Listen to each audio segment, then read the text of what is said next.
strength of my life, of whom shall I be afraid?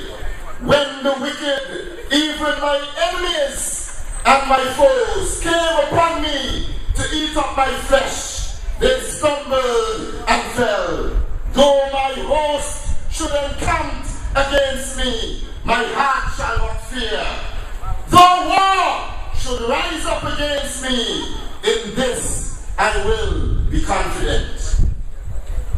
Citizens, residents, visitors of this beautiful Twin Island state, pleasant good evening.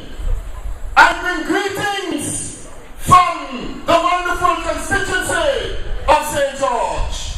And I know some of you are here tonight, and I want to extend further warm welcome to you all.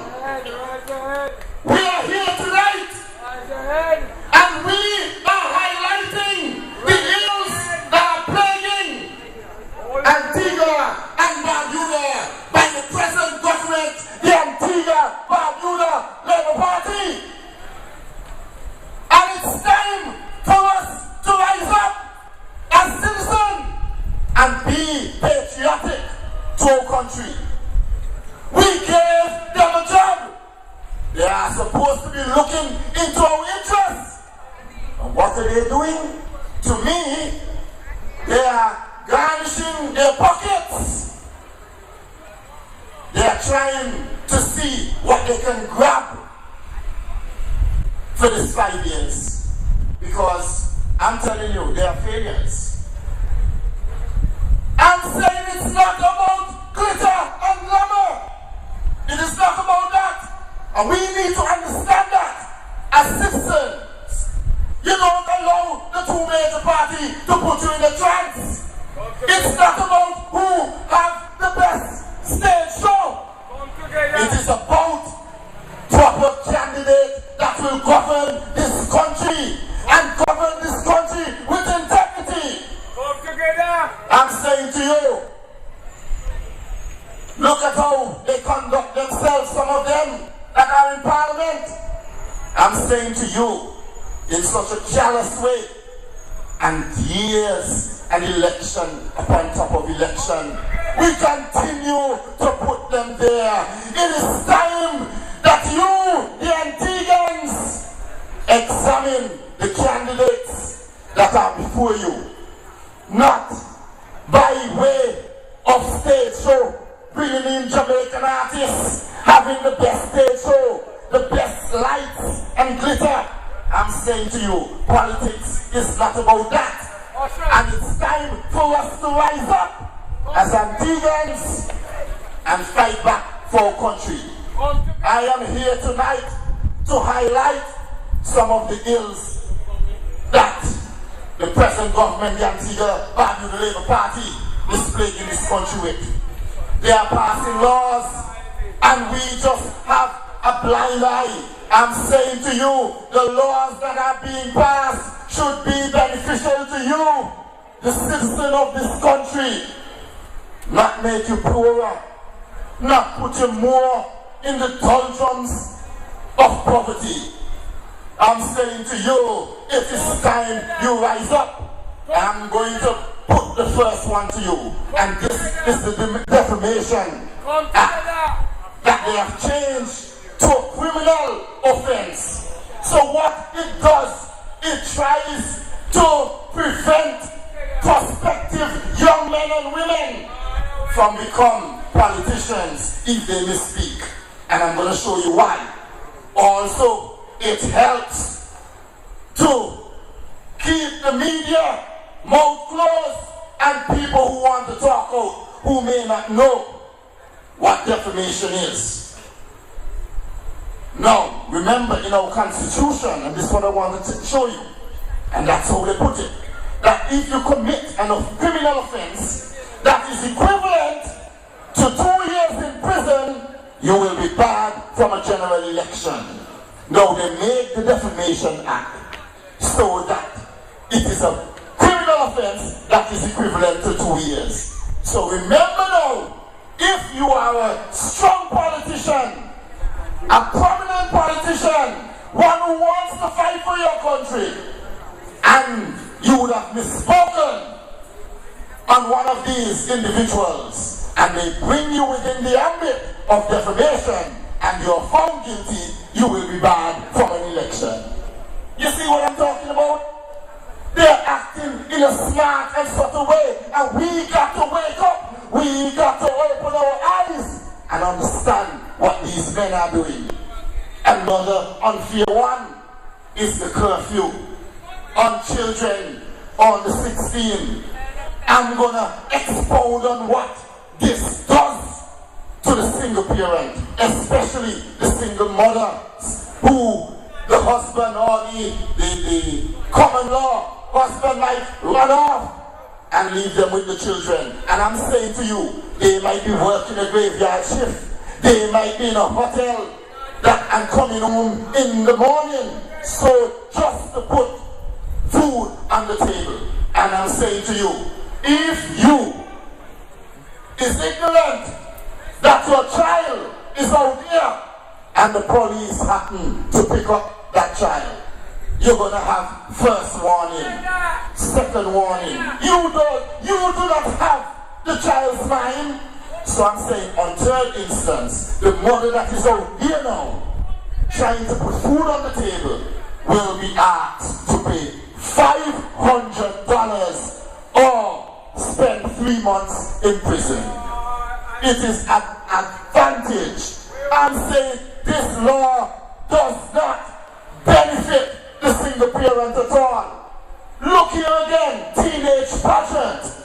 You're telling me the teenage pageant show, the time that show finishes is like 11:30, sometimes 12 going down. So you're telling me the parents have to accompany their 15-year-olds to the teenage pageant if they give them a consent to go to teenage pageant? Because I am saying and I'm asking the police to use their discretion to administer this law. It is unfair. It is unfair. Also, there is the Liquor License Act that they have brought in, and they're saying that they move it from 16 to 18, and they're saying that the 16-year-old cannot purchase liquor from an individual that sells liquor on the premises and so consume the liquor there. If you're saying that, you're still giving 16-year-old the permission to drink liquor based on how that is termed. There is ambiguity in the law.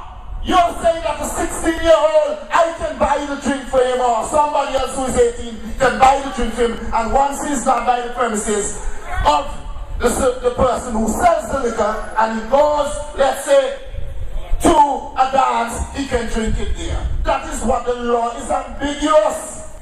And these are the kind of problems we are having in this country. Instead, they try to amend the Magistrate Code of Procedure Act that is stigmatizing young people. And I'm going to show you that should have been one of the first things on the agenda. And we had it in our manifesto. You can go online and you can read it. I'm saying to you, if you're a young man, you have never committed any offenses in Antigua and Barbuda, or a young woman, vice versa, and you are caught with a spliff, they changed the bailing from in the magistrate court to the high court, so that young individual is placed in the prison. And when you go for a police record after that, it's on your record that you've been in prison.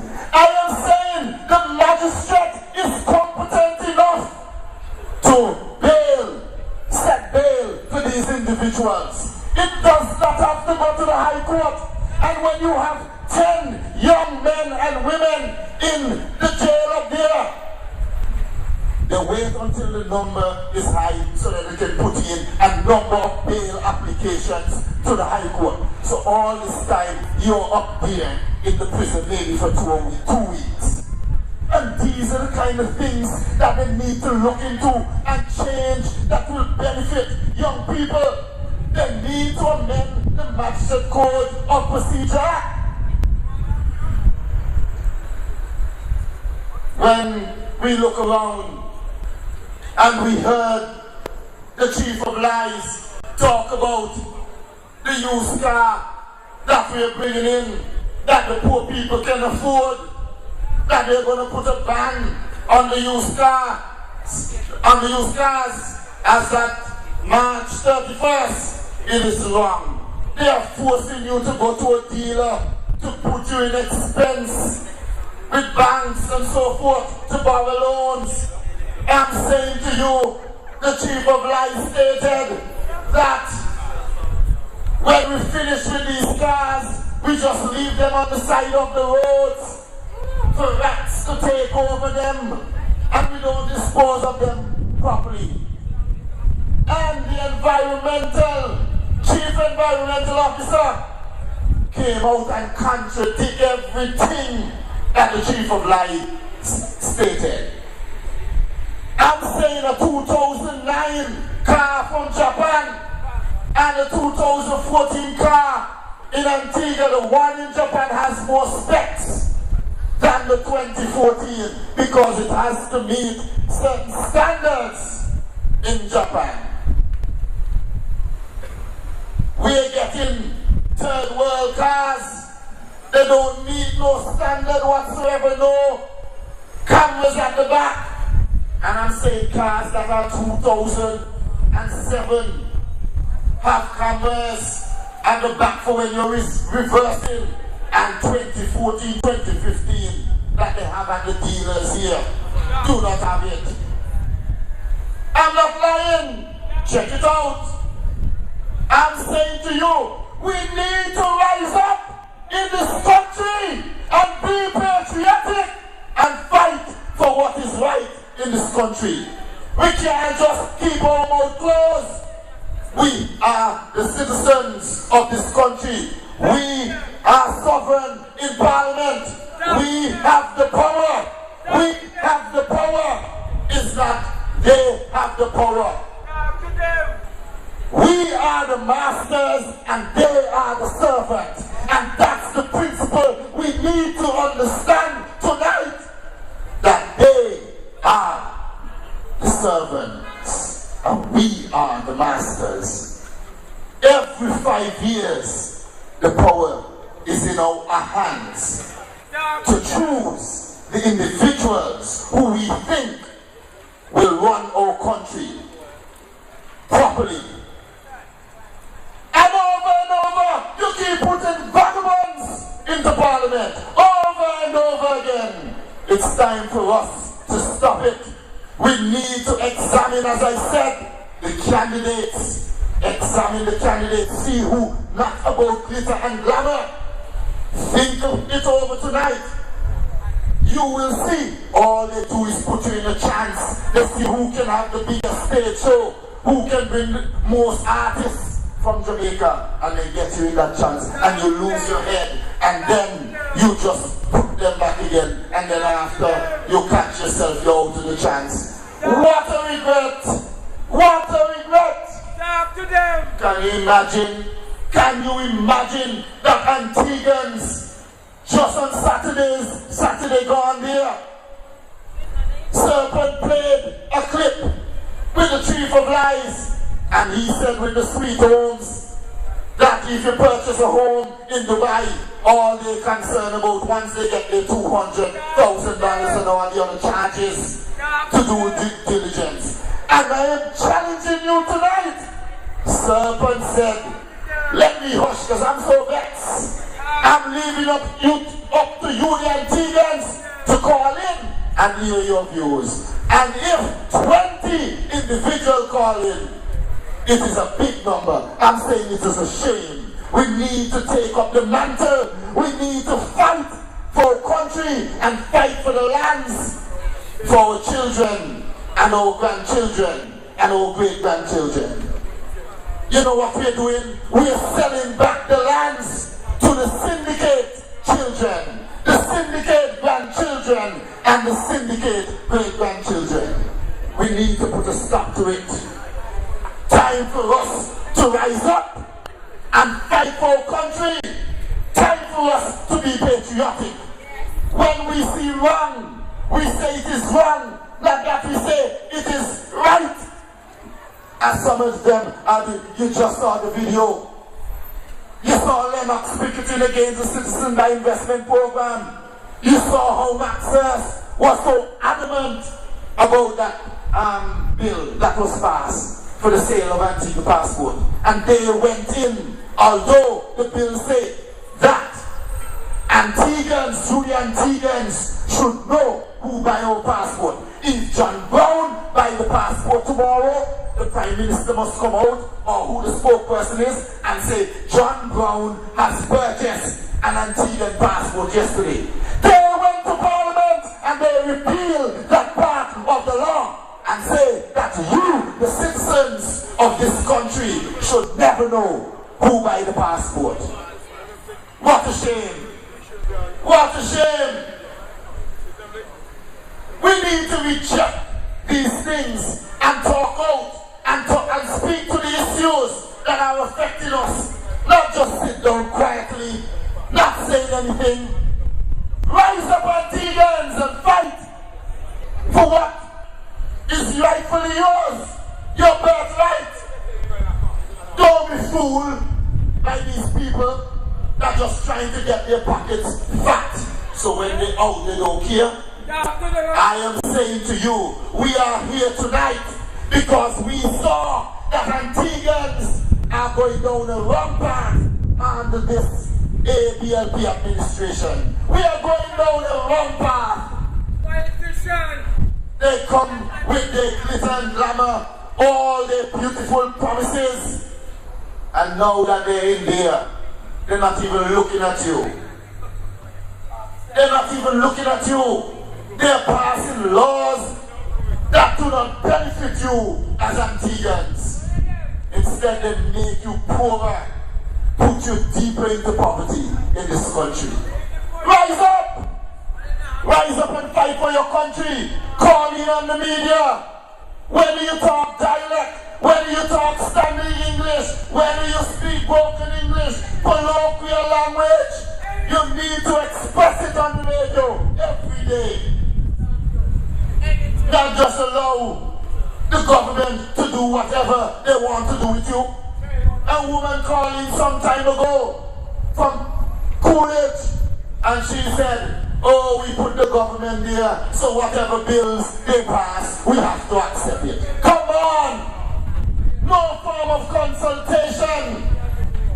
They don't consult you, the poor man in the forum.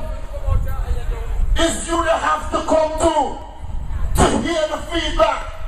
And they would have known that some of the little points that you, the people, have in your mind, those who are thinking so high, doesn't even think of those small points. It is a shame.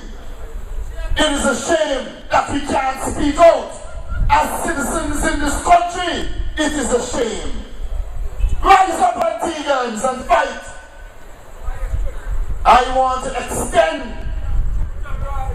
welcome to you, and I want to open out and True Labour's executive, they are opening their arms to you. That if you want to fight for your country, we have meetings every Monday. And we would want you to invite you to this meeting. We want you to come if you have interest in running. If you want to fight back for your country. You shouldn't have fear of what you say. You should not have fear to take back your country. It is not a Christian that must be in Parliament. It is not a free land. It is not a Marshall. It is not a Brown. It is not a Benjamin. I'm saying to you, other people's children can play a very important role in politics in this country.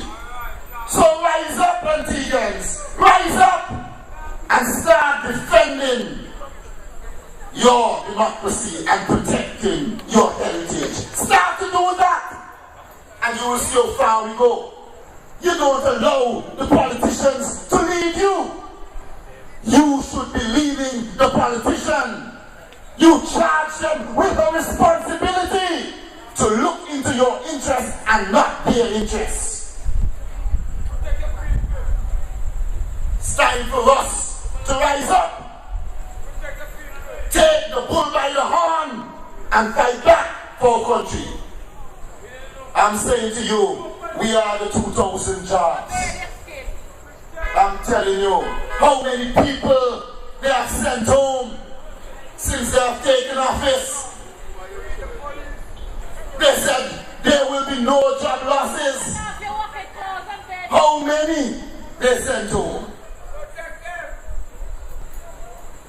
Fellow citizens, I'm calling upon you tonight, not from this night forth, dismiss party politics and look at individuals that you want to put into parliament to look into your interests. Look what the present administration has done.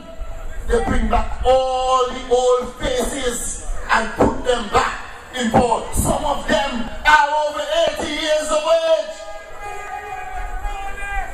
And they're sending on the pensioners and they're bringing in over 80. Can you imagine? Can you imagine? The same old faces. The chairman of hospital, he is one. A communal marshal is one. Come on, we see them all over. They're back in government.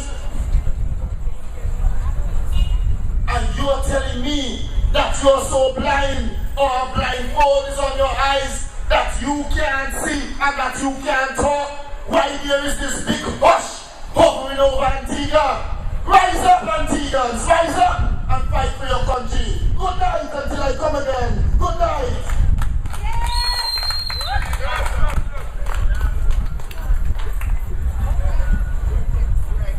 You're not alone. Live, I'll be right there for you. You're not alone. Live, I'll be right there for you.